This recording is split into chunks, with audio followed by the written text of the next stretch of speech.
உயிர் 13.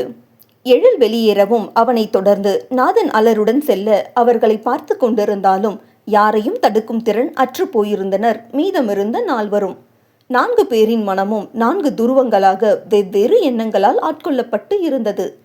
சரண் தாலி கட்டிய போது கீர்த்தி கொண்ட அதிர்வை கண்டு கொண்டாலும் அதையும் மீறி அவள் விழியில் உறைந்திருந்த உணர்வை கண்டறிய முயன்று தோற்றுப்போனான் சரண். இதுதான், இந்த பார்வையைத்தான் அவன் சில மாதங்களுக்கு முன்பும் பல முறை அவளிடம் கண்டிருக்கிறான். அப்போதெல்லாம் ஏன், எதற்கு, எதனால் என்று அவன் கேட்கும் எந்த கேள்விக்கும் அவளிடமிருந்து பதில் வராது. ஒருவேளை அன்றே அவள் பதிலளித்திருந்தால் இந்நிலையை தடுத்திருக்கலாமோ? இல்லை, சரண் அவசரப்பட்டு கோபத்தில் அவளை சரியாக கையாளவில்லையோ என்ற எண்ணம் எழ மீண்டும் அவளை ஆராய்ந்தான். பெண் மனது ஆழம் என்று கேள்விப்பட்டதுண்டு. ஆனால் இத்தனை ஆழமா, இத்தனை தீர்க்கமா, இத்தனை மனோதிடமா என்று வியந்தவனால் அதன் ஆழத்தில் என்ன உள்ளது என்று அறிய முடியாமல் போனது. அவன் கட்டிய மஞ்சள் கயிறை ஒரு கையால் பிடித்திருந்தவளின் மறுகரம் மேடிட்ட வயிற்றில் பதிந்திருக்க இப்போதும் கண்களில் இன்னதென்று பிரித்தறிய முடியா உணர்வை கண்டவனுக்கு பெரும் சலிப்பே மேலோங்கியது. ப்ளீஸ் கீர்த்தி, வாயை திறந்து பேசு, என்கிட்ட பேச உனக்கு என்ன தடை என்றவனுக்கு இன்று அவள் விழிமொழி உணர முடியாமல் சாதலை உரைப்பதிலாகட்டும், அதை தொடர்ந்த நாட்களாகட்டும், என்றுமே அவனிடம் மடை திறந்த வெள்ளமாய் ஆர்ப்பரிக்கும் கீர்த்தியின் பேச்சு. காதல் காலங்களில் அவனுக்கும் சேர்த்து பேசுபவளிடம் இன்று பேச்சு பஞ்சமாகி போயிருக்க ஏனோ அவளையும் அறியாமல் ஒருவித அந்நிய தன்மையை சரணிடம் தோற்றுவித்திருந்தாள். அதன் கனம் தாங்காமல் மீண்டும் பசுமையாய் அவனில் நிறைந்திருக்கும் அவளுடனான நாட்களில் பின்னோக்கி பயணிக்கத் தொடங்கினான் சரண். அன்று கடந்த காலத்தில் சரண் கீர்த்தி 3ஆம் சந்திப்பு. தீபாவளி அன்று சரண் வீட்டிலிருந்து திரும்பியவளுக்கு மனதை ஆக்கிரமித்திருந்தவனுடன் செலவிட்ட ஒவ்வொரு நொடியும் மனமெங்கும் வியாபித்திருக்க உறக்கம் எங்கிருந்து தழுவும்? இன்று அலுவலகத்தில் அவளின் முதல் நாள் என்பதால் தந்தைக்கு வீடியோ காலில் அழைத்து, கொஞ்சம் நர்வஸா இருக்குப்பா என்றாள். நாங்க வரட்டுமா குட்டிமா என்றார் உடனே.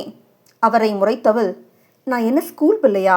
முதல் நாள் அப்பா கையை பிடிச்சிட்டு ஆஃபீஸ் போயிறங்க, அதெல்லாம் ஒன்றும் வேண்டாம், ஆல் தி பெஸ்ட் மட்டும் சொல்லுங்க போதும் என்று பரபரப்பாக கிளம்பி கொண்டிருந்தாள். பயிற்சி காலம் முடிந்து வேலையில் சேர்பவளுக்கு தன்னால் சரியான முறையில் செயல்பட முடியுமா, தவறிழைத்து விடுவோமா, லீட் எப்படி அமைவார் என்ற பதட்டம். தன்னிடத்தில் அமர்ந்திருந்த சரணும் அவனிடம் அளிக்கப்பட்ட ஃப்ரெஷர்ஸ் பற்றிய விவரங்களை பார்த்தவனுக்கு அதில் கீர்த்தியின் புகைப்படமும் அவள் குறித்த விவரமும் கண்டு இனிய அதிர்ச்சியாக இருந்தது. கீர்த்தியும் தனக்கு கீழ் பணிபுரிய இருப்பவர்களில் ஒருத்தியாய் இருப்பதைக் கண்டு மனதினுள் அத்தனை குதூகலம். அதிலும் இருவரும் ஒரே ஊர் என்பதை அறிந்தவனுக்கு ஏன் என்று தெரியாத மகிழ்ச்சி முகிழ்க்க மனமோ கட்டவிழ்ந்த காலையாக நிலையின்றி தாவி திரிய ஆரம்பித்திருந்தது. அவள் வரவை ஆவலுடன் எதிர்பார்த்தவனுக்கு ஒரு இடத்தில் நிலையாய் நிற்கவோ அமரவோ முடியாது போனது. தன்னை எதிர்கொள்பவளின் குழந்தை முகத்தில் தோன்றும் வானவில் ஜாலங்களை காண பெரும் ஆவல் பெருகியது.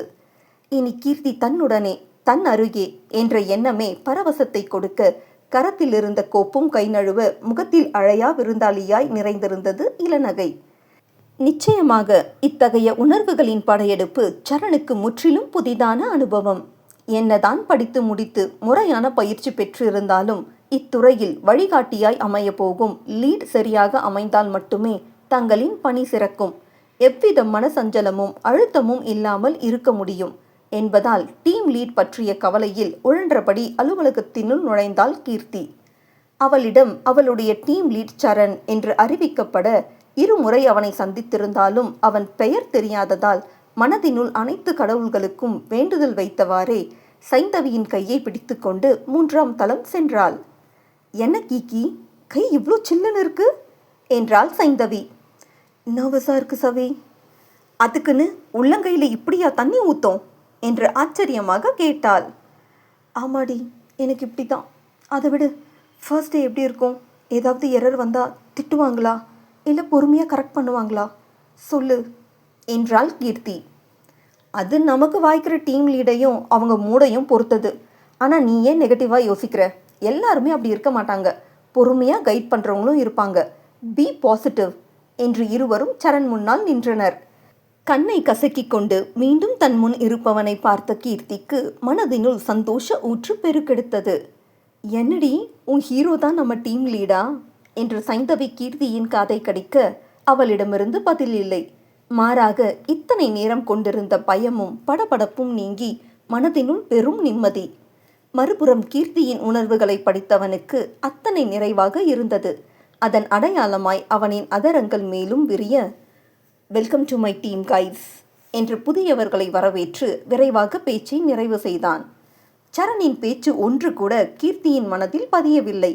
தன் பேச்சு, பார்வை, நேர்த்தி, ஆளுமை, பழகும் விதம் என்று ஒவ்வொரு அசைவிலும் அவளை வசீகரித்திருந்தான். Is that clear Keerthi? Any doubts என்றதில் சைந்தவி அவளை நினைவுலகிற்கு மீட்கவும் இல்லை என்பதாக தலையாட்டி வைத்தாள். கிளம்பும் நேரம் கீர்த்தி அமைதியாக அவன் அறையில் நிற்கவும், yes Keerthi, how can I help you என்றான். அடுத்த நொடியே, thanks thanks thank you so much என்றாள். எதுக்கு இவ்வளோ தேங்க்ஸ்? தெரியல, ஆனால் சொல்லணும்னு தோணுச்சு. Okay, thanks accepted. But how are you feeling now என்று நேற்றைய தீபாவளி நிகழ்வை கேட்க, இப்போ ஓகே தான், ஆனால் நீங்கள் தப்பாக நினைக்காட்டி நான் உன்னை கேட்கலாமா என்றவளின் குரலில் வழிந்த இனிமையும் மென்மையும் அவனை கவர்ந்திழுக்க புன்னகையோடு, கேளுங்க என்றான். கேட்கணும் என்று விட்டாலே தவிர எப்படி கேட்பது என்ற தயக்கத்தோடு, அது என்று கரங்களை கோர்த்து பிரித்தவள், அது நீங்கள் நேற்று என்றவளை இடையிட்டு, சொல்லுங்க நேற்று என்று எடுத்து கொடுத்தான். இல்லை, அது நீங்கள் நேற்று எனக்கு கொடுத்த ட்ரெஸ் யாரோடது என்று கேட்டவளின் மனமோ தனக்கு சாதகமான பதிலை அவன் சொல்ல வேண்டுமே என்று அத்தனை கடவுளுக்கும் வேண்டுதல் வைத்தது.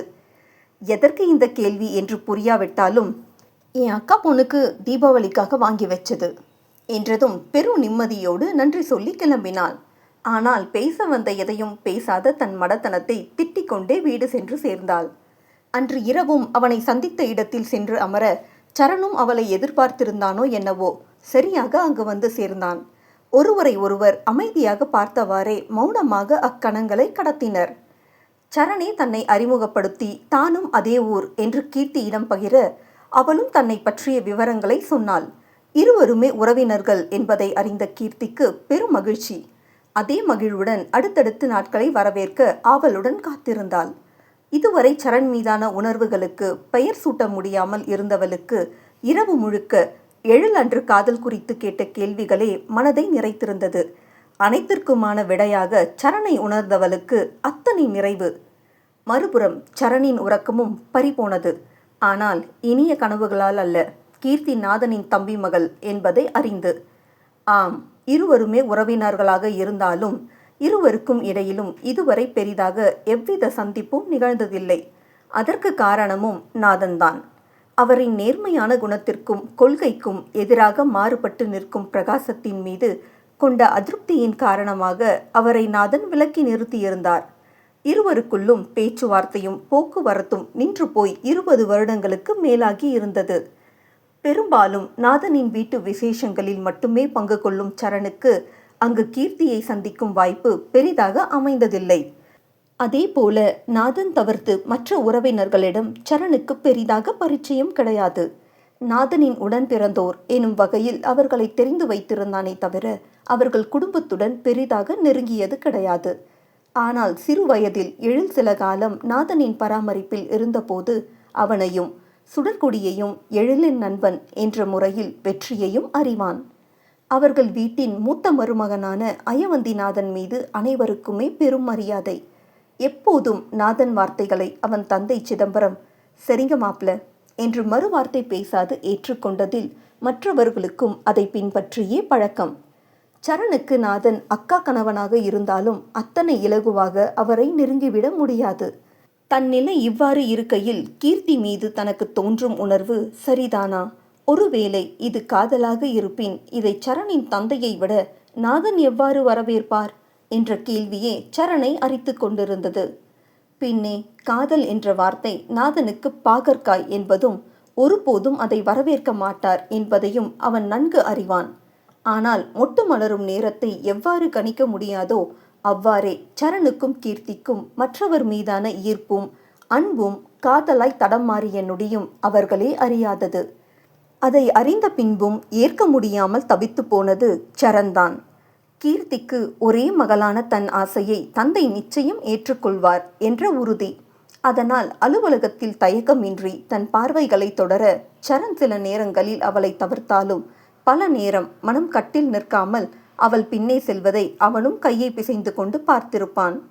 மாதங்கள் பல கடந்தும் ஒருவரின் மீதான மற்றொருவரின் நேசம் நித்தம் இதய பெட்டியில் பூட்டி வைக்கப்பட்டு யார் முதலில் திறப்பது என்ற கண்ணாமூச்சு ஆட்டம் அவர்களிடையே நிகழ்ந்து கொண்டிருந்தது. இறுதியில் கீர்த்தி அதை உடைத்தெறிந்து அவள் காதலை தெரிவித்தாள். இன்று நிகழ்காலத்தில் 32 வயதிற்கு வாழ்க்கை தன்னை நூலருந்த பட்டமாக அலைக்கழித்து திசையறியாது கடும் பாறைகள் முட்கள் கனலுக்கிடையில் பயணிக்க வைப்பதை நொந்து கொள்வதை தவிர சரணும் வேறு என்ன செய்ய? இந்த சொற்ப வருடங்களில் தன் வாழ்வில் சரண் கடந்து வந்தவை மிக அதிகமே. அதிலும் இன்று காலை அவன் எதிர்கொண்டது அவன் கற்பனைக்கும் அப்பாற்பட்டது. ஆம், கீர்த்தியின் நிலை அவன் இதுவரை பெற்ற அடிகளிலேயே வலுவானதாக அமைய பெற்றிருக்க அதன் தாக்கம் அவனை நிலைகுலைய செய்திருந்தது என்றால் மிகையல்ல. எதிர்பாராத சம்பவங்கள் அவனை மனதளவில் பெரும் களைப்புற செய்திருந்தது. சோர்ந்து அமர்ந்திருந்தவனின் விழிகளில் தென்படும் வலியே அவன் நிலை உணர போதுமானதாக இருக்கும். இப்போது கீர்த்திக்கு தாலி கட்டி முடித்திருந்தாலும் பல தடைகளை தாண்டி தன்னவளை சேர்ந்த மனநிறைவோ நிம்மதியோ அவனுக்கு சுத்தமாக இல்லை. மாறாக இனி பிரச்சனைகளின் வீரியம் குறையுமா அல்லது அதிகரிக்குமா என்ற ஊசலாட்டம் மட்டுமே.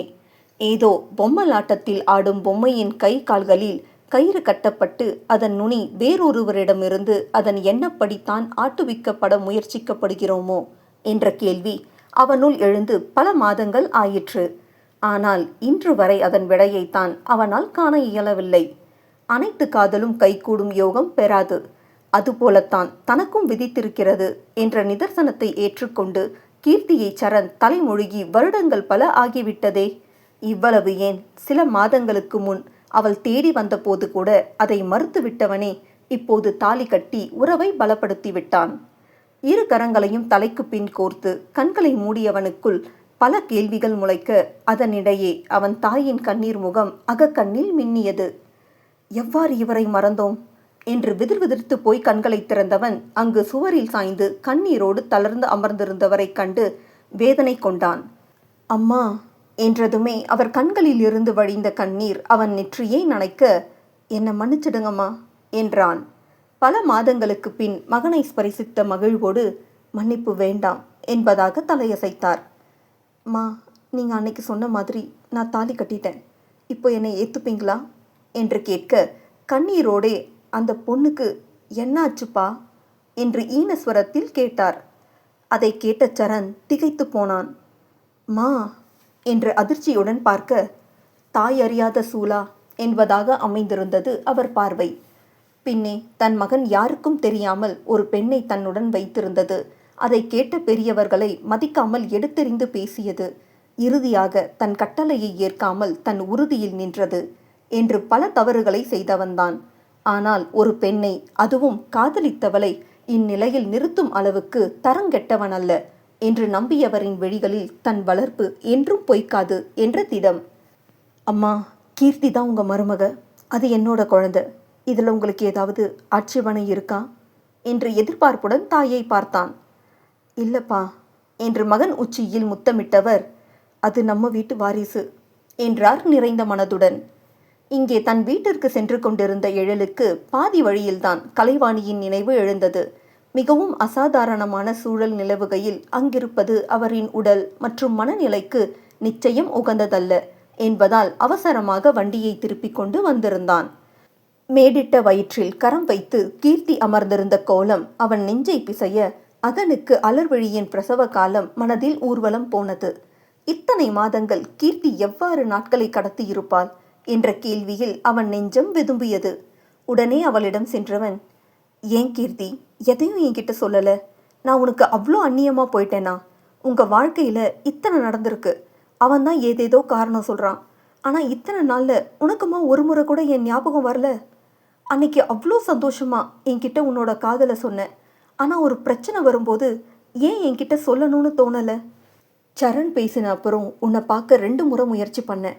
உன் நம்பர் ஸ்விட்ச் ஆஃபில் இருக்க, நீயும் ஊரில் இல்லைன்னு சொன்னாங்க. ஆனால் இந்த நிலையில் இப்போ எங்கள் முன்னாடி. சரண் மேலே உனக்கு என்னதான் கோபம் இருக்கட்டும், ஆனால் ஏன் கீர்த்தி உனக்கு என்ன கூட தேட தோணலை என்று கேட்க கீர்த்தி ஆச்சரியமாக அவனை பார்த்தாள். ஒன்று தெரிஞ்சுக்கோ, எனக்கு உங்கள் அப்பனை தான் பிடிக்காதே தவிர உன் மேலே இருக்க பாசம் எப்பவும் குறையாதுடா. இப்போவும் சொல்கிறேன், உனக்கு ஏதாவது பிரச்சனை கஷ்டம் வந்தா என்னை கூப்பிட மறந்துடாத. உனக்காக என்னைக்குமே நான் இருப்பேன் என்று அவள் தலையை ஆறுதலாக வருடினான். உன்னோட இந்த நிலைக்கு என்று பிரகாசத்தை பார்த்தவன் தன்னை கட்டுப்படுத்தி, உனக்கு என்ன நடந்திருந்தாலும் எல்லாத்தையும் கெட்ட கனவா நினச்சி மறந்துடு. இப்போ நீ சரண் கிட்ட வந்துட்ட, கண்டிப்பாக அவன் உன்னை ரொம்ப நல்லா பார்த்துப்பான் என்றிட இப்போது அவள் விழிகளில் இன்னதென்று பிரித்தறிய முடியா உணர்வு. இதுவரை தனக்கு பதில் சொல்லாதவளின் சோர்ந்த முகம் கண்டு, சாப்பிட்டியா கீர்த்தி என்றான். அவள் இல்லை என்று தலையசைக்கவும் உடனே சமையலறைக்கு சென்றவன் உணவோடு திரும்பி, மணி என்ன ஆகுது, இன்னுமா உனக்கு பசிக்கல, முதல்ல சாப்பிடு, குழந்தை எப்படி பசி தாங்கும் என்று நீட்ட தட்டை வாங்காமல் அவனையே வெறித்தவள் விழிகளில் அவளை அறியாமல் நீர் திரண்டு விட்டது. அதை கீழே விழாமல் திடமாக உள்ளிழுக்க அதே நேரம் எழில் பொங்கலை எடுத்து அவளுக்கு ஊட்டியிருந்தான். எழிலின் பாசத்தில் நெகிழ்ந்து போயிருந்தவளின் மனதை உணர்வுகள் ஆர்ப்பரித்து அழுத்தவும் கண்களை இறுக மூடி தன்னை கட்டுப்படுத்தியவள் அவனிடமிருந்து கவலத்தை பெற்றுக்கொண்டு உண்ணத் தொடங்கினாள். அவள் சாப்பிடத் தொடங்கவுமே அவள் அருகே குடிநீரை வைத்துவிட்டு சரணிடம் சென்றவன், சரண், நான் அம்மாவை கூட்டிட்டு போய் நாளைக்கு கூட்டிட்டு வரேன், நீங்க பார்த்துக்கோ என்றவன் வார்த்தையில் சரண் ஆசுவாசம் கொண்டான். கலைவாணியும் மகன் வாழ்விற்கு அர்த்தம் கிடைத்த நிறைவுடன் எழிலோடு கிளம்பி சென்றார். எவ்வளோ நேரம் இப்படியே உட்கார்ந்திருப்ப, வா கொஞ்ச நேரம் ரெஸ்ட் எடு என்றபடி அவள் கரத்தை பிடிக்க முயன்றான் சரண். விடு என்ற கர்ஜனையுடன் அவன் கரத்தை உதறி கழுத்தில் இருந்த மஞ்சள் கயிறை உயர்த்தி கொண்டே, இது இருந்தா தானே நீ என்ன அதிகாரம் பண்ணுவ என்று கழற்ற முற்பட்டாள். அவள் கரத்தை சரண் தடுக்கும் முன்னமே, குட்டிமா என்ற பெருங்கேவலுடன் கீர்த்தியின் பாதங்களில் சரணடைந்திருந்தார் பிரகாசம்.